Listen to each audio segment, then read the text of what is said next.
So, Aaron Judge headed to the 10-day IL. We announced that last night.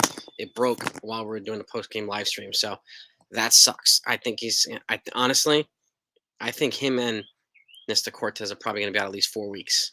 At least. So, his toe's not broken, Judge, thankfully. But there's some stuff going on there still. And he's got to get it right. And the fact is, he's going to need his feet to plant down so he can utilize his legs and utilize the rest of the body. So until that is better, close to 100%, it doesn't make any sense to play him. So not even as a pinch hitter. So Yankees need to call up a bat. And now they haven't made any corresponding moves yet. So, and I know that sometimes it takes a while and they're thinking this and thinking that, whatever, but like there are 4 bats that seem to be logical call-ups here. 2 of them are infielders, 2 of them are outfielders. Obviously, with Josh Donaldson hitting the ball well again, calling up the infield is going to be tough. So, and those bats, Andres Chaparro and Oswald Peraza. So I want Peraza up here, but I'm not going to send down Volpe for Peraza. This is why I keep saying, got to entertain trades for Gleyber Torres. Okay, a lot of people don't like it, but the fact is, Peraza is a superior defender to everybody in the entire organization, and looks like he can hit as well as Torres. So, and he steals bases, something Torres doesn't really do that much either. So, and Andres Chaparro, a big bat. If you want a power bat, Chaparro's tearing the cover off the ball. So those are the 2 infielders and 2 outfielders.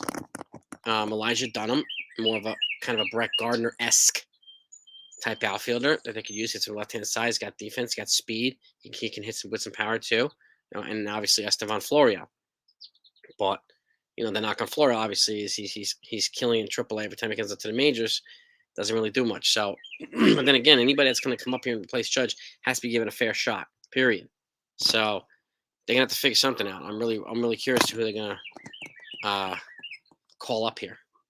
That because Giancarlo Stanton hasn't come around yet, hasn't figured out his rhythm yet. The 1 home run is day back doesn't mean anything. It's the Dodgers, so Donaldson seems to be finding a little bit more of a rhythm right now. So, which is a good thing. But we need Rizzo to be hitting normal. We need Oswaldo Cabrera to be hitting normal again. We need Stanton to be hitting.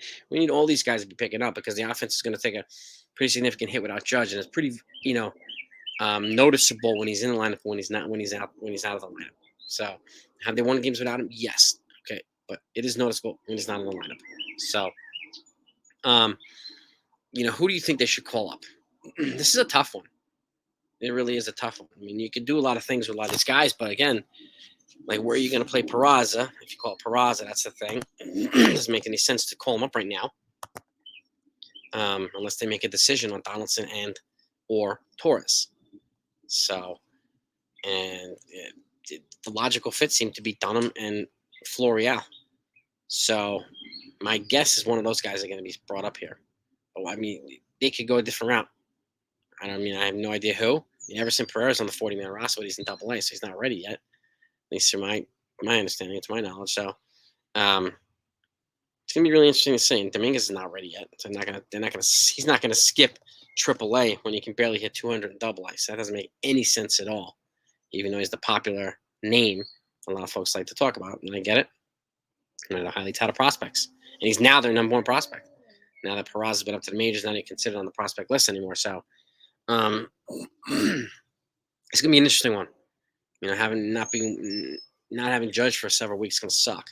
But can the Yankees, survive without him? Yes. I mean, thankfully Herman and Schmidt are doing pretty decent on their own, which is helping Cole hold up the rotation until Nestor Cortes comes back and then Luis Severino starts to find consistency again. So we'll see how Randy Vasquez does tonight. He's pitching in place of Nestor Cortes against the White Sox for Game 2, and it's gonna be really fascinating. And one reason why I put out a trade video the other day, a trade post with Lucas Giolito, and it is because of what he did to the Yankees last night. 6 innings and no hit ball. So, he does have the ability to do this stuff on a regular basis. So, and he has thrown upwards of about 170 innings in the past 2 years. This year's different, obviously, because we're only a third away in the season, but he has thrown innings, so he has stayed healthy. So, we'll see what happens. But topic of the day is Aaron Judge. Not fun. And I kind of had a feeling. I mean, it made sense to put him on the IL and retroactive it anyway. So, but the focus now is to get him healthy. It's got to get him healthy. He and He got a PRP shot yesterday, and Cortes got a cortisone shot in the shoulder. So, we're still waiting on MRI results for Greg Allen too, who could be another outfield weapon here too. But replacing Aaron Judge's production is almost impossible, and it is virtually impossible to anybody that's in this farm right now. So, I mean, you got Franchi out there too, but he brought him up last time and he didn't really do anything. He kept striking out. So he's like a hot and cold guy. But give me your feedback, gang. Give me feedback. I'm gonna get back to the trade videos tomorrow. Obviously, I'll be here later on with the lineup, and we'll do the post game tonight. So if you aren't subscribed to this channel and you like this type of stuff, make sure you do that right now. That way you don't miss anything important and anything good in Yankee land. So have a great day, everybody. Let's talk about Judge. Load up the comments. I'll see you later.